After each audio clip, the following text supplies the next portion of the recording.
Sunod-sunod ang mga krimen na nagaganap ngayon sa ating bansa. Kasabay ng malamig na ihip ng hanging amihan ay ramdam mo din ang mga luha at pighati ng mga pamilya ng mga biktima. Bago pumasok ang December 2025, isa pang nakakabahalang pangyayari ang mabilis na nag-viral sa social media at mga pahayagan. Isa na namang walang kalaban-laban na batang babae ang natagpo ang patay sa Butuan City matapos na mawala ng ilang araw. Tagpuan na ang 9 na taong gulang na batang babae na ilang araw nang napaulat na nawawala sa Butuan City. Sa kasamaang palad, wala na siyang buhay at hinihinalang ginahasa pa.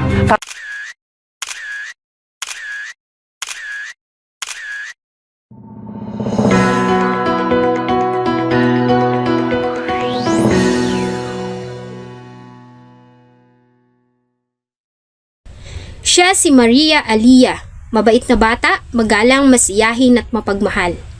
Sa murang edad makikita mo na ang maganda nitong pangangatawan, makinis at murinang kutis. Maaliwalas na mukha, maninipis na labi, nakapansin-pansin sa matatamis nitong ngiti. Bata pa lang si Alia ay naulila na ito sa mga magulang. Ganun pa man, ay lumaki si Alia sa pagmamahal ng kanyang mga tita, tito, pinsan at lolo't lola. Bagamat wala ng mga magulang ay hindi naramdaman ni Alia ang labis na pangungilila dahil sa labis na pagmamahal din naman na pinaparamdam sa kanya ng pamilya.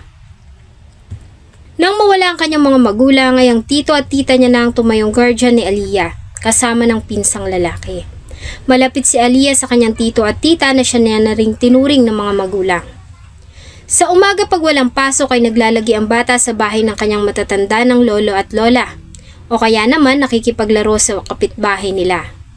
Pagsapit naman ng gabi ay umuwi ito sa bahay para doon matulog. Ayon sa ulat, ay nagtungo ng Kuwait ang tiyahin ni Alia para makatulong sa mga gastusin. Hindi na kasi sapat ang kinikita ng kanyang tito sa kanilang pang-araw-araw na gastusin. At sa lumalaking gastos sa pag-aaral ng dalawang bata. Ganun pa man, nanatili si Alia sa pangangalaga ng kanyang tito na siya namang nagtatrabaho din kaya malimit maiwan ang bata sa bahay. November 20, 2025, Huwebes, tulad ng ibang araw, ay pumasok sa trabaho ang kanyang tito, kaya naman naiwan si Alia sa bahay. Malimit pagka-uwi galing ng school ay nagbibihis lamang ang bata at nagtutungo sa bahay ng kanyang lola.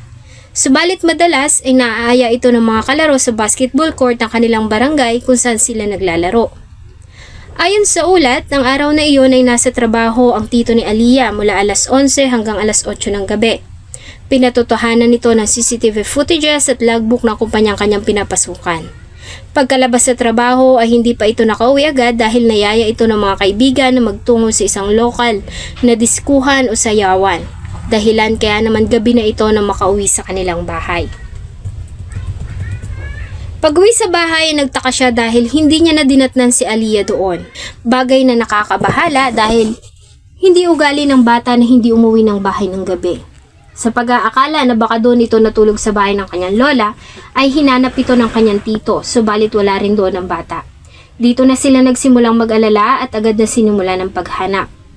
Nagbahay-bahay ang pamilya na babaka sakali na makikita si Alia, subalit bigo sila na makita ito.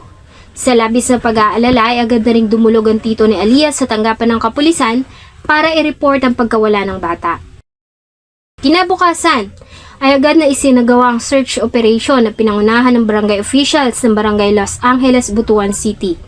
Nagsimula na ring manawagan sa social media sa maaaring nakakakita sa bata, kapuwang din nila sa paghahanap ang grupo ng Butuan City Municipal Police na nagsagawa ng investigation.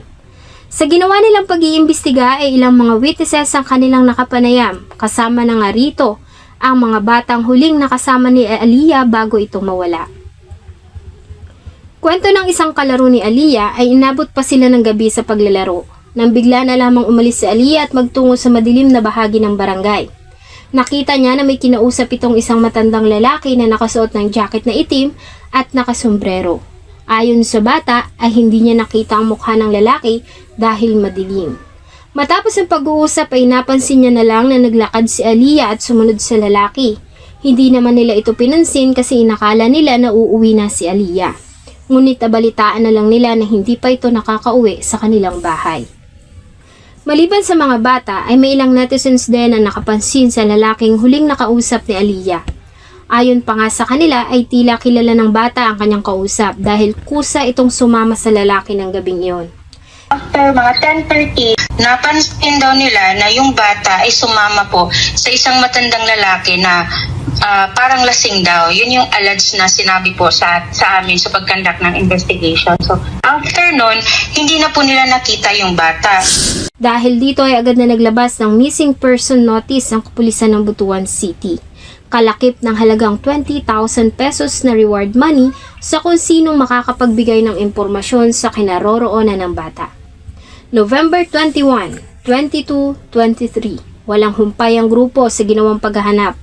Lalo na nga ang pamilya. Araw at gabi ay nag-iikot sila sa masusukal na bahagi ng Purok 17, Sigla Village sa Barangay Los Angeles sa pagbabakasakali na makikita na nila si Aliyah.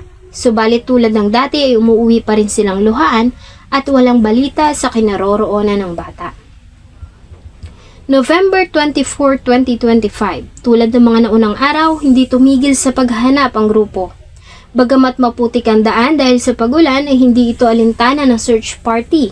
Dala ang mga payong at kapote ay muli nilang nilibot ang masusukal na lugar na nasasakupan ng Barangay Los Angeles. Sa pagkakataong ito ay hindi naman sila nabigo. Pagsapit kasi ng alas 8:28 ng umaga ay natagpuan nila ang hinahanap.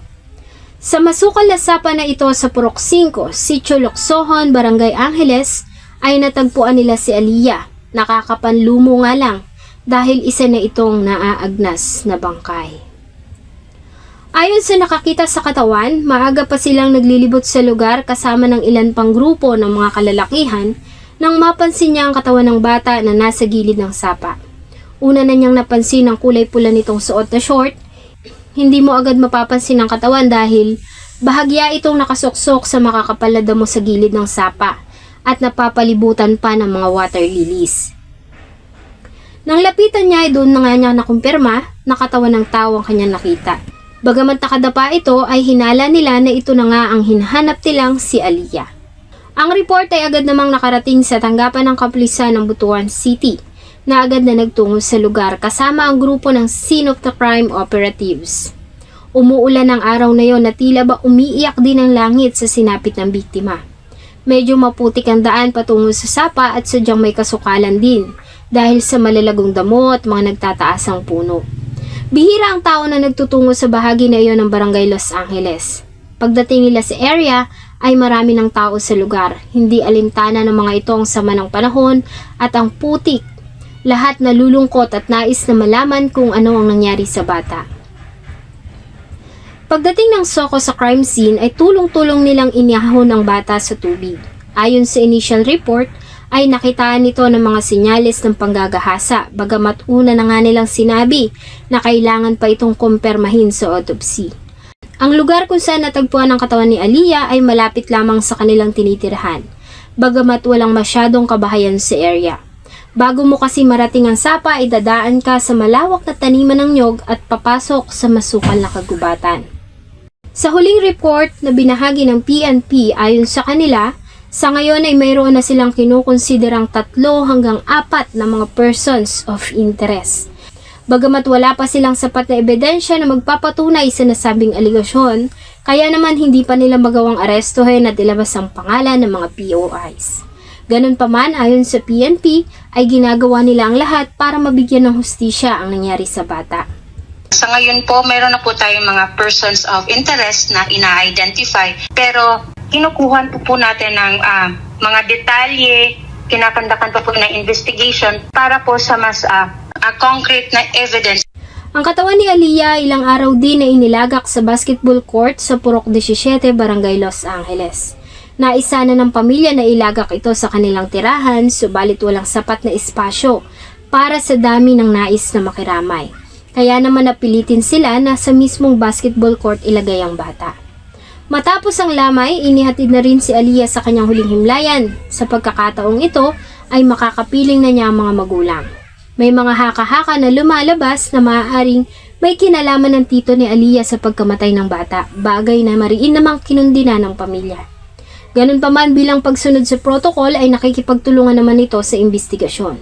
Isa lang ang hiling ng pamilya ang makamtan ni Aliyah ang hustisya at lumabas ang totoong may sala. Panawagan nila sa kung sino man ang may kinalaman sa nangyari ay sumuko na at nawa ay hindi ito patulugin ng kanyang konsensya. Salamat po sa inyong patuloy na pagtangkilik sa atin pong mga videos. Huwag niyo pong kalimutang mag-iwan ng inyong salubin at suggestion sa atin pong comment section. Thank you so much po and see you on my next video.